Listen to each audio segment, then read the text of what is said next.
Funding for USDA's Reconnect program is restored. The FCC wants to streamline broadband data collection. Legislation filed to expand the Lifeline program. Big subscriber growth for T-Mobile fiber. New spectrum sharing rules may speed up satellite broadband service. And analysts push for a merger of Comcast and Charter. Those stories and more on This Week in the Broadband Universe. Hello everyone and welcome. I'm Craig Corbin. $40 million for the U.S. Department of Agriculture's Reconnect program has been restored to the fiscal year 2027 spending bill. That a result of action by the House Appropriations Subcommittee on Agriculture, Rural Development, Food and Drug Administration, which was a marked change from the USDA's fiscal year 2027 budget request that proposed no funding for Reconnect. Broadband data collection has long been a sore spot for the industry. This month, the Federal Communications Commission will vote on an overhaul of the process with changes designed to streamline the methods of reporting, audit, and challenge processes used to build the national broadband map.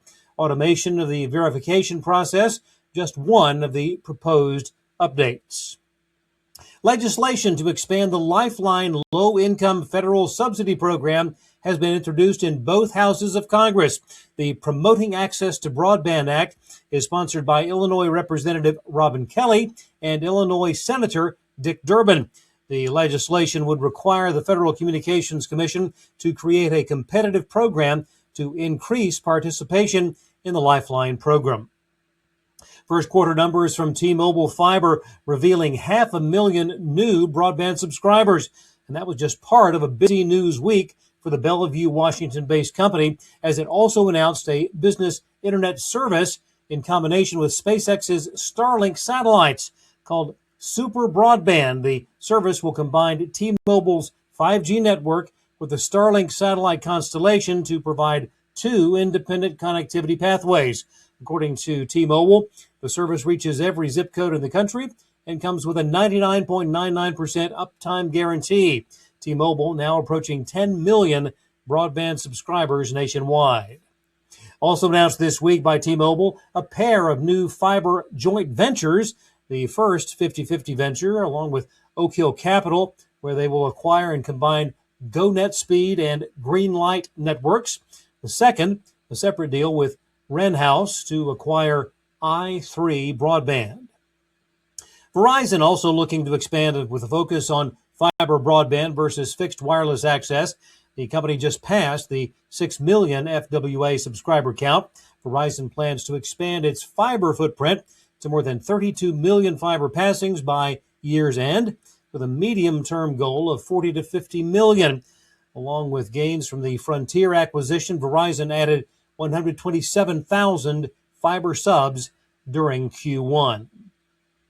26 telecom companies have received extensions to complete work on the FCC's Rip and Replace program, which reimburses carriers for the cost of replacing Chinese manufactured equipment from their networks.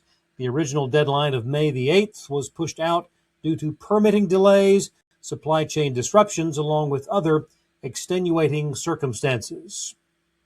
Also from the FCC, a vote this week to update rules governing spectrum sharing among geostationary and non-geostationary satellite systems, a move aimed at improving satellite broadband services nationwide. New performance-based criteria should allow delivery of faster broadband speeds and improved reliability. The update will use adaptive coding and modulation techniques to make adjustments dynamically in response to changing conditions. With the pending merger of Charter Communications and Cox Communications still not yet complete, industry analysts are wasting no time pushing a potential merger between Charter and Comcast, a move that would create a gargantuan coast-to-coast cable and broadband provider. Wall Street bullish on the idea, in part since such a combination would create both huge economies of scale, along with a virtual nationwide footprint void of any substantial overlap of current service areas. And speaking of mergers, foreign investors would own 49.5% of Paramount following the Warner Brothers Discovery merger if the petition to the FCC on foreign ownership is allowed. Current limits cap foreign investment at 25%. And finally, we all know that political ads bring in massive revenue for broadcasters. This midterm season on track to exceed $4 billion. That from S&P Global Market Research. It would mark a 15% increase from the 2020 midterm political ad season. Thanks for watching. We'll see you next time on This Week in the Broadband Universe.